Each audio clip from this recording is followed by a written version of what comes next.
A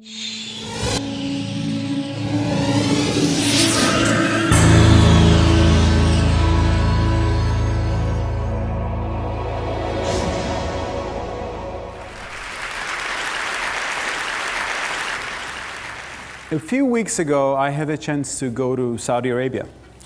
And the first thing I wanted to do as a Muslim was to go to Mecca and visit the Kaaba, the holiest shrine of Islam. And I did that. I put on my ritualistic dress, I went to the holy mosque, I did my prayers, I observed all the rituals. And meanwhile, besides all the spirituality, there was one mundane detail in the Kaaba that was pretty interesting for me. There was no separation of sexes. In other words, man and woman were worshipping all together. They were together while doing the tawaf, the circular walk around the Kaaba. They were together while praying. And if you wonder why this is interesting at all, you have to see the rest of Saudi Arabia. Because this is a country which is strictly divided between the sexes. In other words, as men, you are not simply supposed to be in the same physical space with women. And I noticed this in a very funny way. I left the Kaaba to eat something in downtown Mecca. I headed to the nearest Burger King restaurant, and I went there.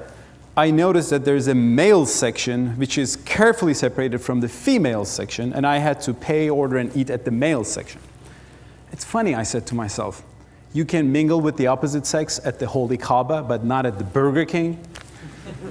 Quite ironic. Ironic, and it's also, I think, quite telling, because the Kaaba and the rituals around it are relics from the earliest phase of Islam, that of Prophet Muhammad. And if there was a big emphasis at the time to separate men from women, the rituals around the Kaaba could have designed accordingly. But apparently, that was not an issue at the time. So the rituals came that way. This is also, I think, confirmed by the fact that the seclusion of women and creating a divided society is something that you also do not find in the Quran, the very core of Islam, the divine core of Islam that all Muslims, including myself, believe. And I think it's not an accident that you don't find this idea in the very origin of Islam, because many scholars who study the history of Islamic thought, Muslim scholars or Westerners, think that actually the practice of dividing men and women physically came as a later development in Islam, as Muslims adopted some pre-existing cultures and traditions of the Middle East. Seclusion of women was actually a Byzantine and Persian practice, and Muslims adopted that and made that a part of their religion. And actually, this is just one example of a much larger phenomenon. What we call today Islamic law, and especially Islamic culture, and there are many Islamic cultures actually, the one in Saudi Arabia is much different from where I come from, Istanbul or Turkey. But still, I mean, if you're going to speak about a Muslim culture, this has a core, the divine message, which began the religion, but then many traditions, perceptions, many practices were added on top of it. And these were traditions of the Middle East, medieval traditions. And there are two important messages, I think, or two lessons to take from that, reality. First of all, Muslims, pious, conservative, believing Muslims who want to be loyal to their religion should not cling on to everything in their culture, thinking that that's divinely mandated. Maybe some things are bad traditions and they need to be changed. On the other hand, the Westerners who look at Islamic culture and see some troubling aspects should not readily conclude that this is what Islam ordains. Maybe it's a Middle Eastern culture that became confused with Islam. There is a practice called female circumcision. It's something terrible, horrible. It is basically an operation to deprive women from sexual pleasure. And Westerners, Europeans or Americans who didn't know about this before, faced this practice within some of the Muslim communities who migrated from North Africa. And they've thought, oh, what a horrible religion that is, which ordains something like that. But actually, when you look at female circumcision, you see that it has nothing to do with Islam. It's just a North African practice, which predates Islam. It was there for thousands of years. And quite tellingly, some Muslims do practice that. The Muslims in North Africa, not in other places. But also the non-Muslim communities of North Africa, the animists, even some Christians and even a Jewish tribe in North Africa is known to practice female circumcision. So what might look like a problem within Islamic faith might turn out to be a tradition that Muslims have subscribed to. The same thing can be said for honor killings, which is a recurrent theme in the Western media, and which is, of course, a horrible tradition. And we see it thoroughly in some Muslim communities, that tradition. But in the non-Muslim communities of the Middle East, such as some Christian communities, Eastern communities, you see the same practice. We had a tragic case of an honor killing within Turkey's Armenian community just a few months ago. Now, these are things about general culture, but I'm also very much interested in political culture and whether liberty and democracy is appreciated, or whether there's an authoritarian political culture in which the state is supposed to impose things on the citizens. And it is no secret that many Islamic movements in the Middle East tend to be authoritarian, and some of the so-called Islamic regimes, such as Saudi Arabia, Iran, and the worst case was the Taliban, in Afghanistan, they are pretty authoritarian, no doubt about that. For example, in Saudi Arabia, there is a phenomenon called the religious police, and the religious police imposes the supposed Islamic way of life on every citizen by force. Like, women are forced to cover their heads, wear the hijab, the Islamic head cover.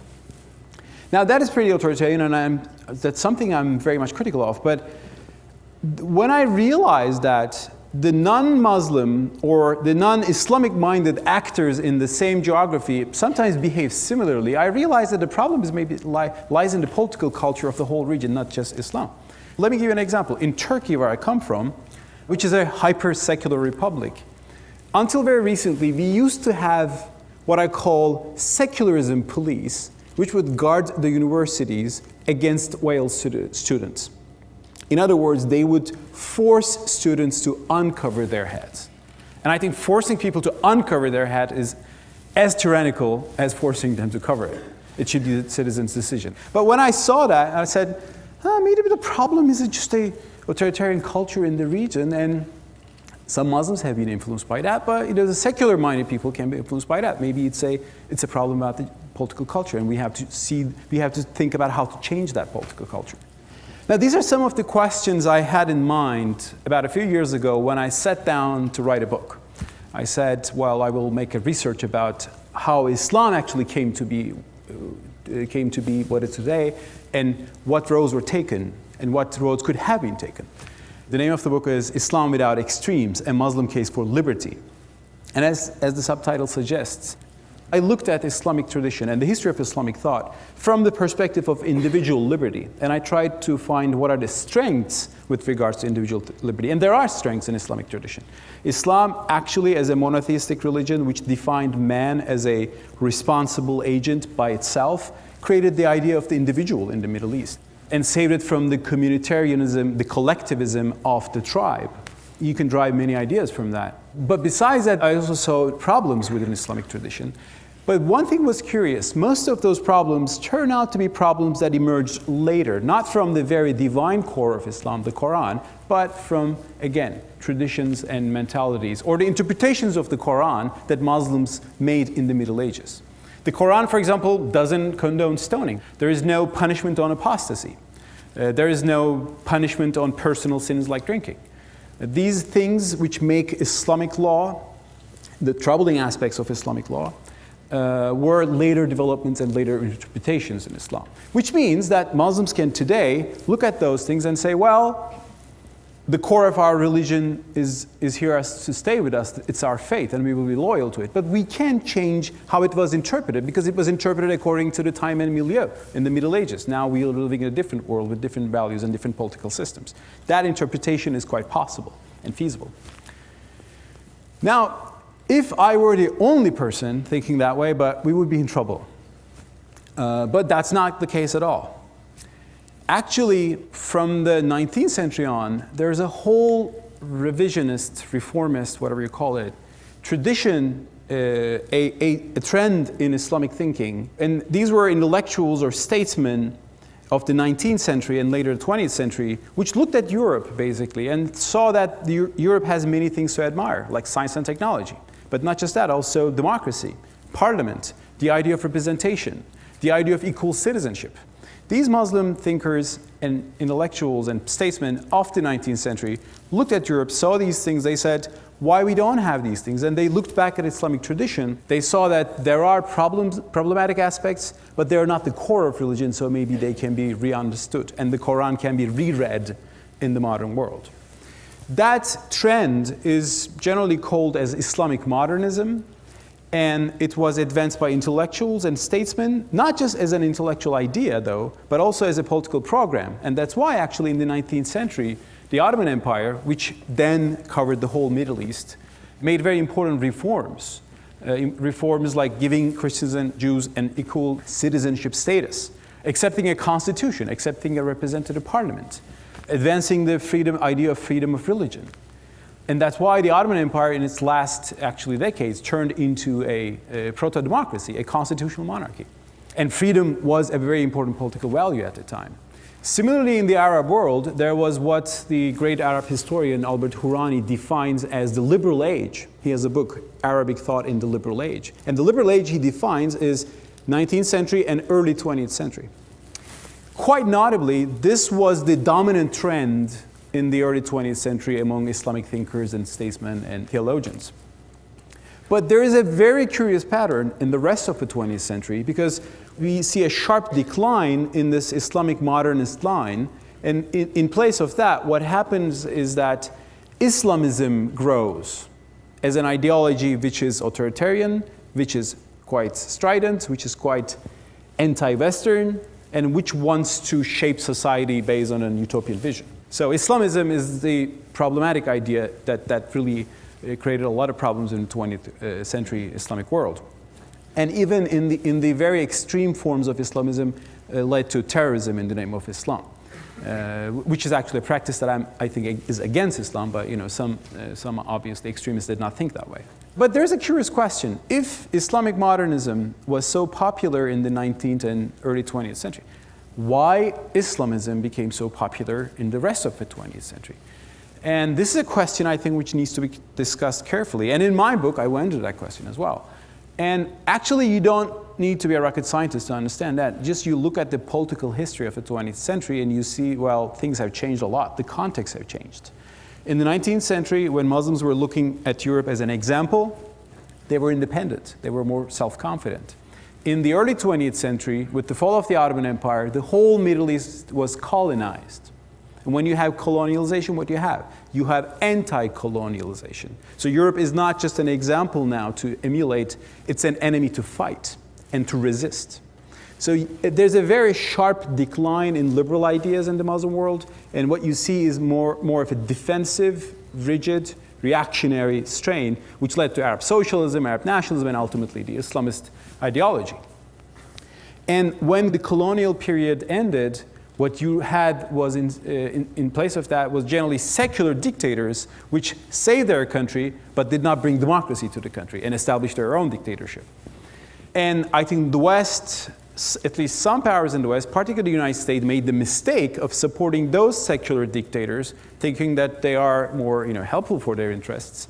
But the fact that those dictators suppressed democracy in their country and suppressed Islamic groups in their country actually made the Islamists much more strident. So in the 20th century, you had this vicious cycle in the Arab world where you have a dictatorship suppressing its own people, including the Islamic pious, and they're reacting in reactionary ways.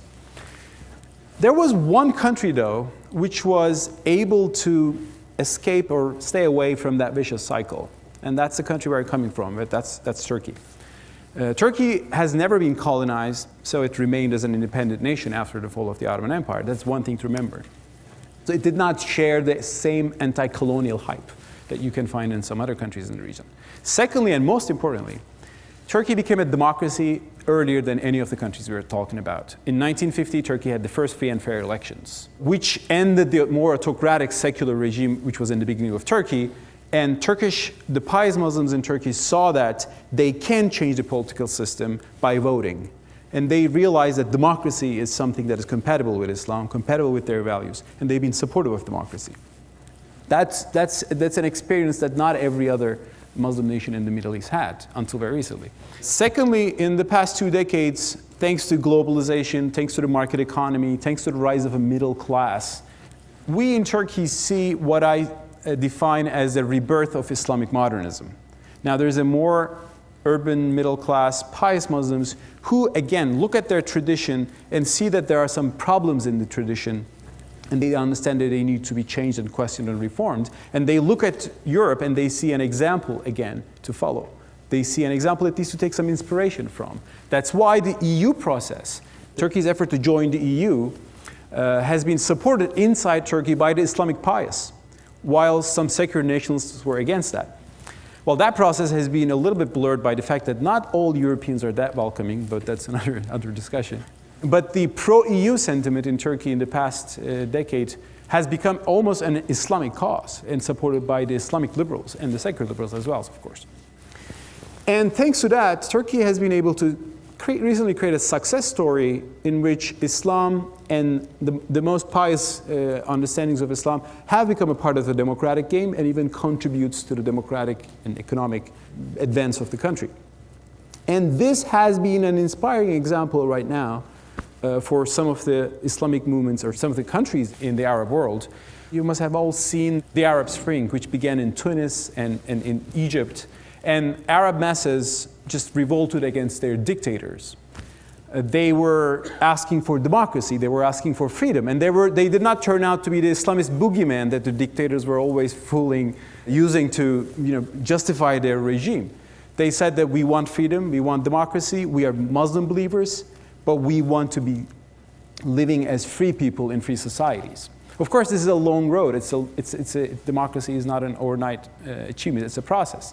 But this is a promising era in the Muslim world. And I believe that the Islamic modernism, which began in the 19th century, but which had a setback in the 20th century because of the political troubles of the Muslim world, is having a rebirth. And I think the getaway message from that would be that Islam, despite some of the skeptics in the West, has the potential in itself to create its own way to democracy, creates its own way to liberalism, creates its own way to freedom. They just should be allowed to work for that. Thanks so much.